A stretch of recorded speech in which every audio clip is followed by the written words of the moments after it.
Movie की starting में हमें निराली और उसकी माँ को दिखाया जाता है जो कि एक वेडिंग प्लानर होते हैं। बट निराली की माँ अपनी 100वीं शादी करवाने के बाद वो ये जिम्मेदारी निराली के कंधों पे डाल देती हैं। तो वहीं दूसरी तरफ हमें कौस्तुभ चौगले को दिखाया जाता है जो कि एक फेमस डिवोर्स लॉयर होता है और उसका ये ट्रैक रिकॉर्ड होता है कि वो महज 4 दिनों के अंदर ही अपने क्लाइंट्स का डिवोर्स करवा देता था। और इधर निराली की माँ अपनी बेटी की फ्रेश स्टार्ट के लिए उसके लिए एक बढ़िया सा शेयर्ड ऑफिस बुक कर देती है। पर जब निराली शेयर्ड ऑफिस की सराउंडिंग्स को देखती है तो पाती है कि उसकी ऑफिस के नेक्स्ट ही कौस्तुभ चौगले का डिवोर्स ऑफिस भी है। ये देख करके निराली अपनी माँ से यह बोलती है कि ये उसके क्लाइंट्स के लिए अच्छा नहीं होगा जब वो वेडिंग प्लानर के बगल में ही डिवोर्स ऑफिस देखेंगे। पर जो कि निराली की माँ ने साल भर के लिए उस ऑफिस की एडवांस बुकिंग कर दी होती है, इस वजह से अब वो चाहकर भी इस मैटर में कुछ नहीं कर सकते थे। ऑफिस पहुंचने के बाद कौस्तुभ सीधा निराली से मिलने जा पहुंचता है और उसे अपना कार्ड देकर के बोलता है अगर वो उसे डिवोर्स क्लाइंट देगी तो वो उस केस का 10% अर्निंग उसे दे देगा। पर निराली को ये बात मंजूर नहीं होती है क्योंकि वो ये वेडिंग प्लानर ऑफिस लोगों को जोड़ने के लिए ओपन की होती है, ना कि अलग करने के लिए। और फिर उसी शाम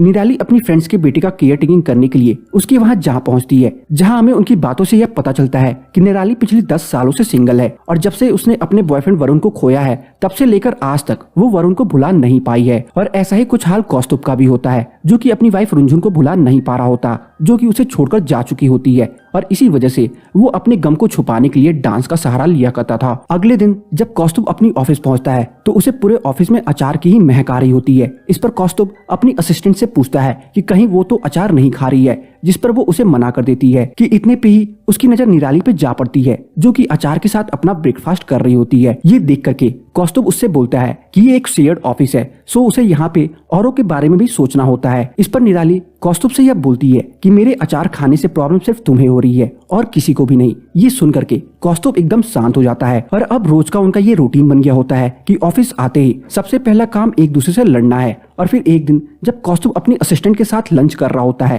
तब वो अपनी असिस्टेंट से बताता है कि निराली इतनी खड़ूस है कि कोई भी उसका बॉयफ्रेंड बनना नहीं चाहेगा, पर अगर गलती से बन भी गया तो वो खुद अपनी हाथों से ही खुद को मार लेगा। कौस्तुभ की ये बात निराली वहीं पीछे खड़े होकर के सुन रही होती है, पर जब कौस्तुभ की असिस्टेंट कौस्तुभ से बताती है कि पीछे निराली खड़ी है, इस पर कौस्तुभ को अपनी हरकतों पे काफी ज्यादा शर्मिंदगी महसूस होती है। पर निराली का दिल कौस्तुभ की इन बातों से बहुत ज्यादा टूट चुका होता है। और फिर अगले दिन कौस्तुभ जब अपनी ऑफिस में काम कर रहा होता है कि तभी उसके फोन पर रुंझुन का मैसेज आ जाता है जो कि उससे बताती है कि वो उससे मिलने उसके ऑफिस आ रही है। रुंझुन की ये मैसेज पढ़ करके कौस्तुभ फौरन अपने ऑफिस के बैक डोर से बाहर भाग जाता है। उसके भागने के क्षण भर बाद ही रुंझुन वहाँ आ जाती है और पूरे ऑफिस में कौस्तुभ का नाम लेकर के उसे बाहर आने को बोलती है। एक अनजान लड़की को कौस्तुभ का नाम लेते सुन करके निराली उससे पूछती है कि आखिरकार बात क्या है। इस पर रुंझुन उससे बताती है कि वो कौस्तुभ की वाइफ है और पिछले कई सालों से कौस्तुभ उससे बस्ता फेर रहा है ताकि उसे डाइवोर्स न देना पड़े। ये सुन करके निराली को कुछ समझ नहीं आता, जिस पर रुंझुन उससे बताती है कि कौस्तुभ अब भी उससे प्यार करता है बट वो अब नहीं करती, इस वजह से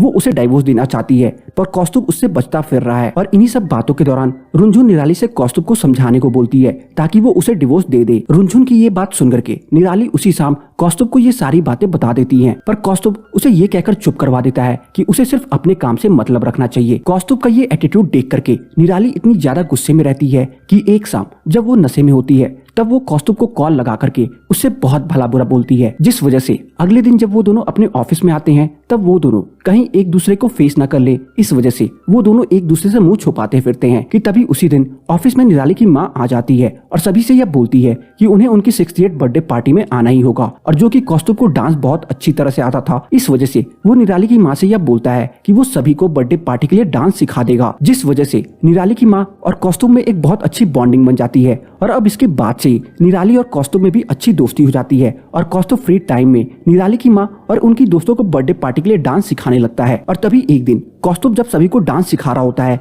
कि इतने पे ही वहाँ निराली की दोस्त का बेटा आ जाता है और कौस्तुभ से यह बोलता है कि क्या वो निराली की मदद उसके लिए एक अच्छा लड़का ढूंढने में कर सकता है, क्योंकि जब से निराली का बॉयफ्रेंड वरुण इस दुनिया को छोड़कर गया है तब से लेकर आज तक निराली वरुण को भुला नहीं पाई है। और वहीं उधर कौस्तुभ का दोस्त निराली से यह बताता है कि रुंझुन के जाने के बाद से कौस्तुभ बहुत ज्यादा अकेला है, सो क्या वो उसके लिए एक अच्छी लड़की ढूंढ सकती है। नेक्स्ट डे ऑफिस में निराली को एक कंपैटिबिलिटी टेस्ट करना था ताकि वो इस टेस्ट के जरिए दो लोगों के बीच में कंपैटिबिलिटी रेशियो पता लगा सके, पर जो कि उस वक्त कौस्तुभ के अलावा ऑफिस में कोई और नहीं होता है। इस वजह से निराली कौस्तुभ के कहने पर वो कंपैटिबिलिटी टेस्ट कौस्तुभ के साथ ही करने लगती है। पर जब उस कॉम्पेटिबिलिटी टेस्ट का रिजल्ट महज 35% आता है तब कौस्तुभ निराली से वो टेस्ट फिर से करने को बोलता है, जिस पर निराली कौस्तुभ से यह बोलती है कि फर्स्ट टाइम आंसर दिल से आता है, बाकी रेस्ट ऑफ द टाइम लोग दिमाग का इस्तेमाल करके आंसर देने लगते हैं, जो कि कंपैटिबिलिटी टेस्ट के लिए गलत है। ये सुन करके कौस्तुभ निराली को किस कर लेता है और निराली भी उससे कुछ नहीं कहती, क्योंकि वो दोनों एक दूसरे को पसंद करने लगे थे और इसी वजह से कौस्तुभ निराली को अपने घर लेकर जाता है। पर तभी कौस्तुभ की नजर रुनझुन के फोटो पे जा पड़ती है और वो निराली से अपनी की हुई हरकतों पर माफी मांगने लगता है, जिस पर निराली भी कौस्तुभ को कुछ नहीं बोलती, क्योंकि वो भी कौस्तुभ की बातों को समझती थी। इस वजह से वो कौस्तुभ को कल होटल चलने को बोलती है, जिस पर कौस्तुभ भी मान जाता है। पर नेक्स्ट डे निराली जब ऑफिस पहुंचती है तो देखती है कि कौस्तुभ आज ऑफिस नहीं आ रखा है। इस पर निराली जब उसकी असिस्टेंट से कौस्तुभ के बारे में पूछती है, इस पर कौस्तुभ की असिस्टेंट भी उससे यह बताती है कि सर ने उससे कुछ नहीं बताया है। ये सुनकर के निराली का दिल एकदम टूट जाता है और ऐसा करते करते 4 दिन बीत जाते हैं और किसी को भी कौस्तुभ की कोई खबर नहीं मिलती। कौस्तुभ को ऐसे ही अपनी लाइफ से गायब होता देख करके निराली को अपनी गलतियों का एहसास होने लगता है कि वो कितनी बड़ी पागल है जो वो कौस्तुभ के प्यार में पड़ गई। और तभी 5वें दिन कौस्तुभ निराली के पास आ पहुंचता है और उससे बताता है कि वो इन 4 दिनों में कहाँ गायब था। पर अब निराली कौस्तुभ की बातों को नहीं सुनना चाहती थी। ये देख करके कौस्तुभ को रियलाइज हो जाता है कि निराली उसे अवॉइड करने लगी है। और फिर निराली की माँ के बर्थडे वाले दिन कौस्तुभ निराली को बताता है कि वो 4 दिनों के लिए अपनी वाइफ रुनझुन के पास गया था ताकि वो उसे डिवोर्स दे सके। और इतना कहने के बाद कौस्तुभ निराली को प्रपोज कर देता है, जिसे निराली भी एक्सेप्ट कर लेती है और ये मूवी यहीं पे खत्म हो जाती है। तो बस आज की इस वीडियो में इतना ही। आपको मेरी plan A plan B movie की एक्सप्लेनेशन कैसी लगी कमेंट सेक्शन में बताना ना भूलें। और अगर आपको मेरी plan A plan B movie की एक्सप्लेनेशन पसंद आई हो तो वीडियो को लाइक करके जाना ना भूलें। चैनल पे नए हैं तो चैनल को सब्सक्राइब जरूर कर लें ताकि मुझे ऐसी ही मोटिवेशन मिलती रहे और मैं आप सबके लिए अच्छी से अच्छी वीडियोस लाता रहूं।